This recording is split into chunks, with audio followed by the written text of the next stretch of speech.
what's up guys, selamat datang di Animasi Donghua Spoiler. Oke, bagi teman-teman yang baru join atau baru bergabung, jangan lupa klik tombol like-nya dan tombol subscribe-nya ya, jangan lupa. Oke, sebelum kita memulai video ini, kita jangan lupa untuk seruput kopinya, kencangkan sabuk pengaman, mari kita mulai.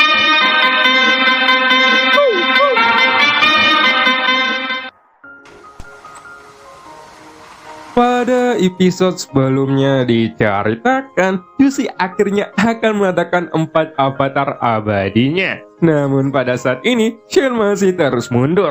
Sampai pada akhirnya, dia menggunakan mata kirinya untuk melihat dampak apa yang akan terjadi ke depannya. Dan scene pun berganti.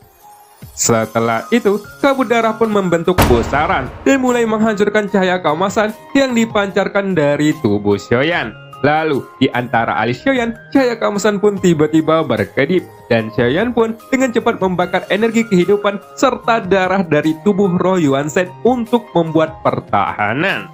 Pada saat ini, Xion seperti bahan ramuan dalam gonggo alkimia. Yushi terus mengorganisir tubuh kaisar keabadian itu untuk melindungi dirinya sendiri. Dan dia bermaksud untuk memurnikan Xiaoyan menjadi bubuk.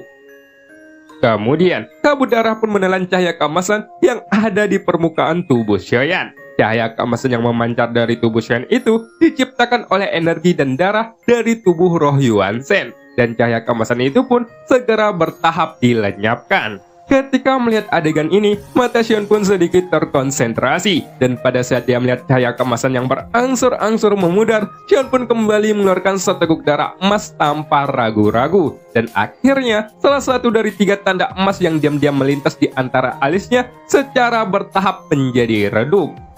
Detik berikutnya, kekuatan avatar Yuan Shen bintang 3 langsung jatuh menjadi 2 bintang. Dan ini adalah kekuatan yang bisa menahan penghancur diri dari 4 tubuh keabadian itu. Itu karena bahkan jika keempat tubuh kaisar keabadian itu meledakkan diri mereka sendiri, mereka tidak mungkin memiliki kekuatan yang begitu mengerikan. Di bawah kekuatan semacam ini, di antara 4 tubuh kaisar keabadian dalam kelompok itu, yang terkuat adalah langkah kelima, dan itu lebih lemah dari sosok avatar tubuh Yonghe.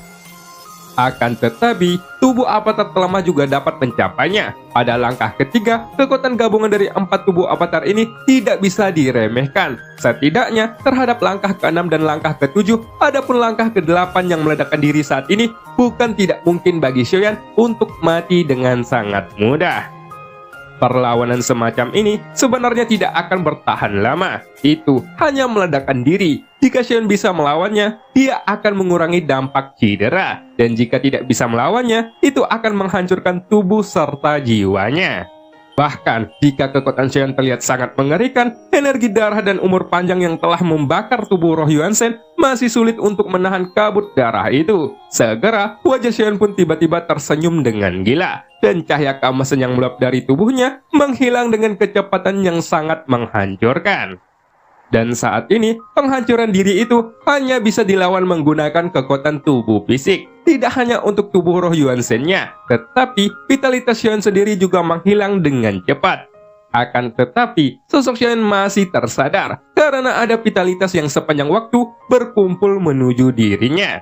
Hanya saja, orang-orang di sekitar istana Dewa Pemburu dan pasukan yang berkobar masih tidak tahu apa yang terjadi. Mereka diam-diam seolah-olah kedinginan, dan mereka bisa merasakan bahwa vitalitas mereka sedang diserap oleh sesuatu.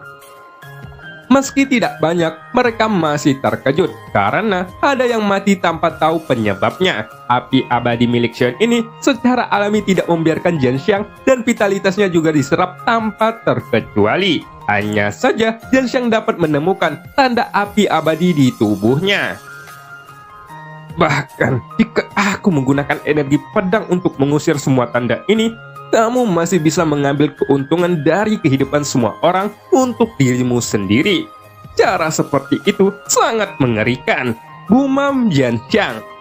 Tapi, jika dia bisa melakukan hal yang sama saat menghadapi pertempuran besar, dia bisa saja menjadi seseorang kaisar keabadian. Benar-benar bocah yang licik, gumam Zhenxiang sambil menghela napas lega. Akan tetapi, meskipun Jin Xiang memujinya, pada saat ini pertahanan Xion sudah menurun karena harus menerima kabut darah. Dan ketika dia melihat sosok Yuxi yang sedang duduk bersila dan menutup matanya di kejauhan, adegan ini terlihat sedikit aneh. Lagi pula, situasi Xion tidak terlalu optimis karena kelompok tubuh avatar ini ternyata kuat. Dengan metode seperti itu, setelah mengalahkan sang ratu, Xion khawatir bahwa sangat mungkin untuk tumbuh menjadi yang terkuat di dunia Suanyin ini. Adapun pertarungan antara keduanya, Yan Xiang hanya menebak kemungkinan kemenangan di antara keduanya, dan adapun sosok sang ratu yang terus memperhatikan pertarungan dengan acuh tak acuh, Yan Xiang tidak memberitahunya. Jadi, semuanya hanya bisa mengandalkan pengamatan dan dugaan masing-masing. Lalu, ketika melihat cara keduanya saling memandang, siapapun bisa menebak beberapa alasannya. Dalam pertempuran ini, mereka khawatir bahwa kedua belah pihak akan mati. Itu karena kekuatan mereka berdua juga serupa dan tidak diketahui siapa yang akan dapat bertahan sampai akhir. Pada saat ini, cahaya keemasan di tubuh Xion pun kembali redup. Xiaoyan pun tidak ragu-ragu, dan dia sekali lagi memuntahkan seteguk besar darah emasnya. Segera, dua tanda bintang yang berkedap-kedip di antara alisnya pun terus memudar. Tapi, keduanya menjadi roh Yuan Shen dengan kekuatan tubuh avatar yang sangat hebat. Namun, selain melakukan hal itu, Xion tidak punya pilihan. Pada saat kekuatan avatar Yuan Shen yang turun menjadi 1 bintang, kekuatan tubuh fisik Xion pun juga turun dengan cepat. Dalam hal ini, cahaya keemasan di tubuhnya pun terus runtuh dan menghilang. Menyadari akan hal ini, Xion pun menggertakkan giginya. Itu karena dia pernah melihat pemandangan ini sebelumnya. Jadi dia tidak terkejut. Tapi Xion masih tidak ingin itu terjadi. Namun sepertinya tidak ada cara lain untuk mengatasi masa kini. Segera, tubuh Xion pun berkelap-kelip dengan kilatan. Ini adalah satu-satunya hal yang membuat Xion merasa bersyukur, karena fisik tubuh utama Xion sebenarnya ditingkatkan. Tetapi, avatar Yuan Shen jatuh ke 1 bintang untuk mengurangi efek dari ledakan. Jadi, kekuatan fisiknya secara keseluruhan sudah melebihi keuntungan. Bisakah inti guntur ini secara paksa membuka semua run petir? Gumam Xiaoyan dengan ragu. Xiaoyan tidak tahu konsekuensi dari melakukan hal itu. Tetapi, pada saat ini, jika Xiaoyan tidak membuat keputusan yang tepat pada waktunya, cahaya keemasan dari avatar Yuan Shen akan menghilang permanen. Dan dengan kekuatan tubuhnya, itu tidak dapat mendukungnya sama sekali. Bahkan, kekuatan tubuh fisik Xion sendiri mungkin tidak dapat menanggungnya, dan konsekuensinya pasti tidak terbayangkan. Kekuatan 6 keinginan ini jelas akan menghancurkan kekosongan, dan aku akan mencoba membuka semua pembuluh darah guntur yang ada di dalam tubuhku, ucap Xiaoyan. Setelah menyelesaikan kata-katanya, hanya suara bergerak yang keluar dari tubuh Xiaoyan, dan guntur hitam yang dahsyat pun meletus dari tubuhnya untuk memadatkan kebangkitan inti guntur yang awalnya dari 80, kini secara bertahap tumbuh hingga mencapai 108 guntur. Setelah itu, tinju pun mulai bergemuruh, dan ketika Xion membuka lengannya, kekuatan fisiknya menembus ke keadaan mengerikan yang tak terbayangkan. Dan pada saat ini, tampaknya Xion telah mencapai kekuatan tubuh fisik abadi. Tapi sepertinya masih ada celah jika dibandingkan dengan avatar Yuan Shen. Meskipun avatar Yuan Shen itu jatuh ke 1 bintang, pada saat ini Xion menggunakan kekuatan inti guntur untuk membiarkan kekuatan fisiknya memasuki setengah langkah. Kemudian, kedua tubuh abadi itu pun menyatu bersama, dan kekuatan tubuh fisik mereka pun langsung meningkat dalam sekejap mata. Xiaoyan bahkan hampir mendapatkan kembali kekuatan fisik dari avatar Yuan Shen bintang 3, dan inti guntur pun yang terus menyebar di sampingnya terus melawan. Pada saat yang sama, kekuatan penghancuran diri juga telah mencapai puncaknya. Namun, kekuatan ledakan diri saat ini masih belum bisa melenyapkan Xiaoyan. Pada saat ini, sosok Xiaoyan pun tiba-tiba bergetar. Dan ketika dia melihat tubuh Yonghe terpisah dari sosoknya, tanpa ragu-ragu, tubuh Yonghe segera melangkah keluar dan bergegas ke udara. Pada saat sosoknya dekat dengan udara, tubuh Yonghe pun tiba-tiba mengeluarkan aura yang keras dari tubuhnya. Dan seluruh sosoknya pun membengkak dengan cepat di bawah tatapan semua orang, dan akhirnya itu meledak tanpa ragu-ragu.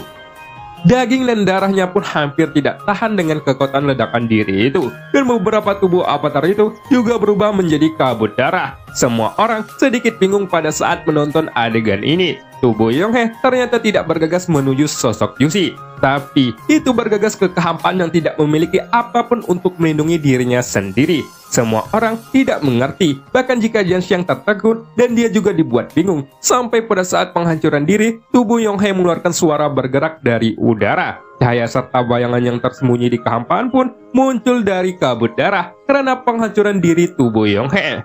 Tapi, Jian segera bergegas ke kehampaan yang tidak memiliki apapun untuk melindungi dirinya sendiri. Semua orang tidak mengerti, bahkan Jianxiang tertegun dan dia juga dibuat bingung. Ternyata, itu adalah formasi tersembunyi dari formasi pengubah awan langit milik Istana Dewa Pemburu. Tampaknya, ini adalah langkah pembunuhan terakhir dari Jusi. Dia ingin mengambil keuntungan dari ketidaksiapan Shoyan dan menggunakan kemampuan dirinya serta kekuatan formasi besar untuk membunuh Shoyan. Hanya saja, dia tidak tahu bahwa Shoyan sudah melihatnya melalui Shenmue. Oleh karena itu, sebelum Jusi meluncurkan formasi ini, itu seharusnya menjadi langkah pertama untuk menghancurkan Shoyan dengan keras. Namun, pada saat yang sama, rantai kabut darah yang diselimuti oleh asap dari sosok avatar Yonghe mengeluarkan suara ledakan terakhir. Kemudian, kabut darah itu berubah menjadi garis darah, seolah-olah dihempaskan dengan keras oleh telapak tangan ke atas dan ke bawah, dan semua kekuatannya dicurahkan. Detik berikutnya, semua orang pun langsung melihat ke arah Shoyan. Kabut darah perlahan menghilang, dan sosoknya pun dengan senyuman masih terlihat di dalamnya. Bahkan, semua orang juga dapat melihat cahaya guntur hitam yang terus-menerus berkeliaran di tubuh sosok itu. Bahkan, matanya tertutup oleh cahaya guntur. Pada saat ini, Xian melangkah keluar dari arah belakangnya, selangkah demi selangkah, dan ketika dia bergerak, sosoknya menarik lautan guntur. Setelah itu, sosok Xian langsung mendekati tubuh dewa pertempuran yang ditinggalkan oleh Jusi sebelumnya. Dan ketika dia mengangkat tangannya, Xian langsung melepaskan tinjuan dengan kekuatan keabadian.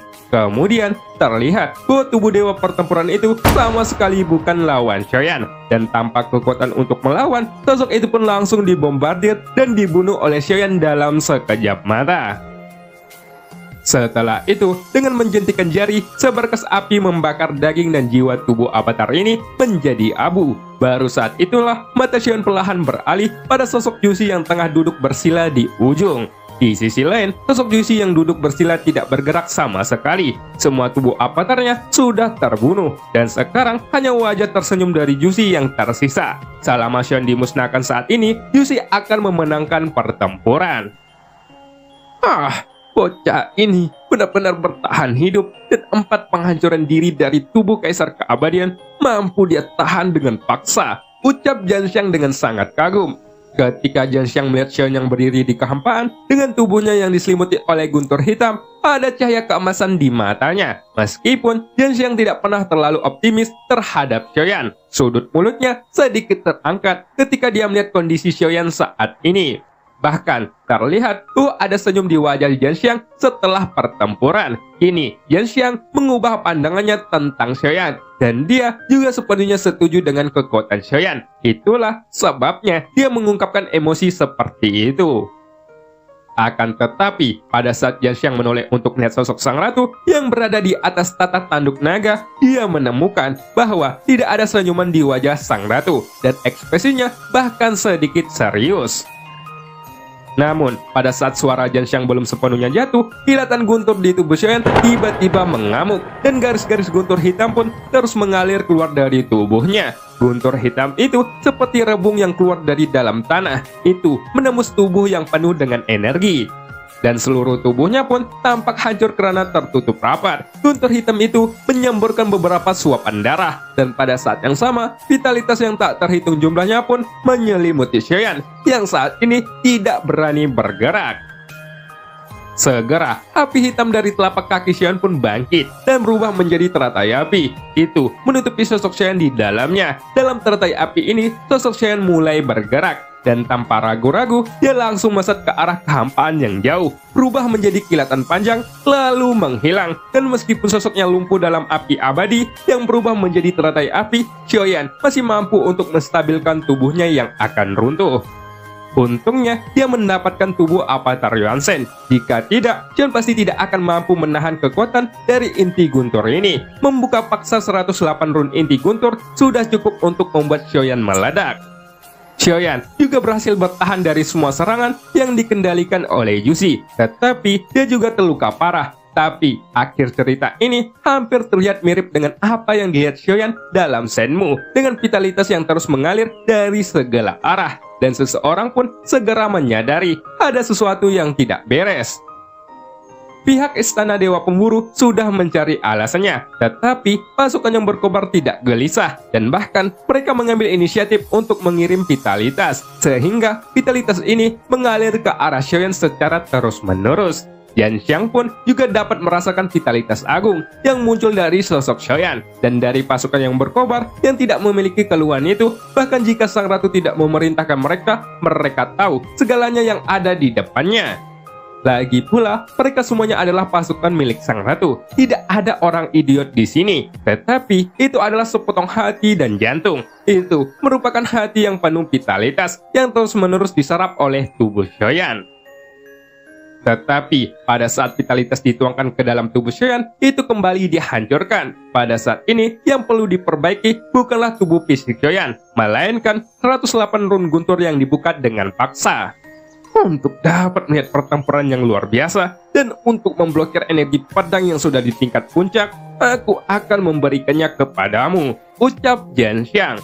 Setelah itu, terlihat bahwa Yan Xiang memutar jari-jarinya. Aura pedang emas keluar dari ujung jarinya, dan semua orang pun bisa melihat bahwa ada aura pedang yang tajam tiba-tiba bergegas menuju sosok Xiaoyan. Segera, energi pedang emas itu pun langsung tenggelam ke dalam tubuh fisik Xiaoyan, dan guntur yang mengamuk pun segera ditaklukkan oleh energi pedang tersebut. Pada saat ini, tubuh fisik Xiaoyan dipulihkan oleh beberapa keterampilan pedang milik Yan Xiang dengan kecepatan yang terlihat dengan mata telanjang.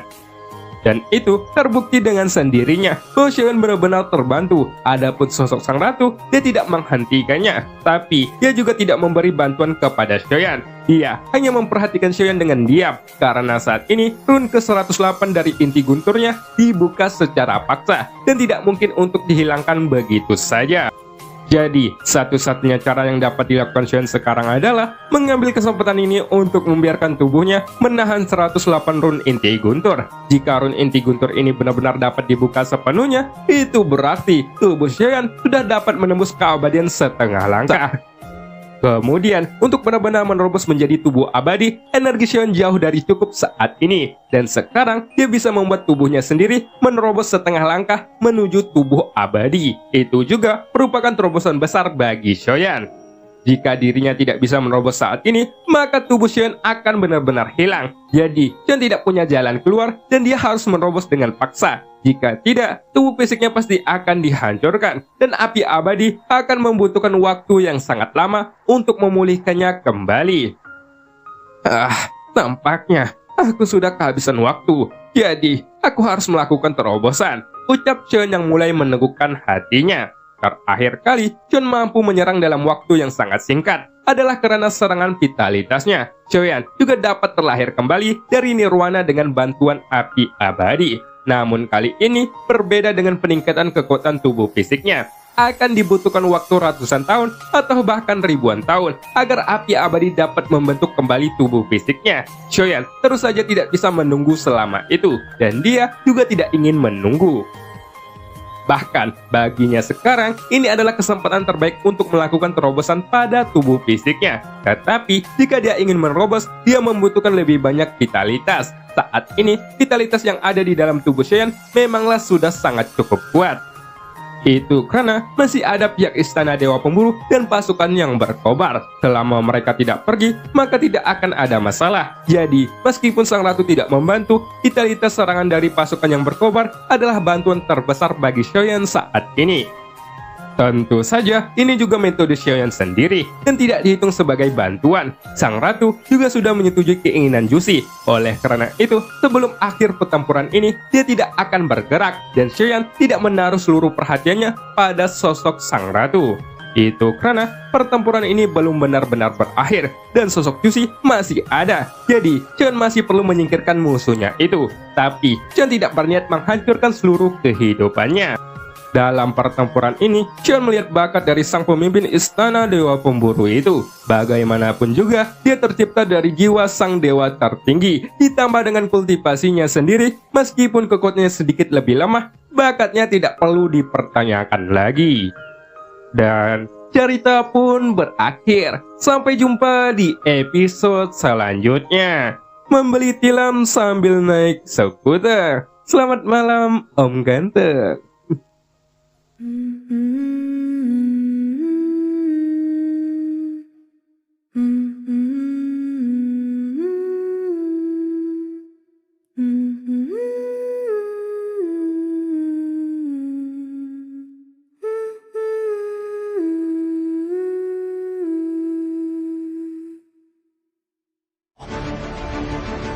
一旦被他们锁定了位置，我们俩都会性命堪忧。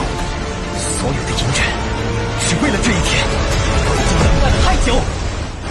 今天若是你能够安然无恙地走下擂台，萧炎从此不再踏进迦南学院半步。他迟早会发现的。既然如此，就给他一个惊喜吧。今天他不会让你们两人彻底的闭上嘴。就算他还活着，你们之间也绝不可能。 Bahkan setelah inti guntur ditangkap Xion baru saja membuka beberapa pasang lagi, itu memang sudah menembus hingga 60 run. Meskipun perkembangannya tidak terlalu hanya mampu melukai Xion, namun dikembangkan oleh inti guntur jelas dan itu tidak akan menjadi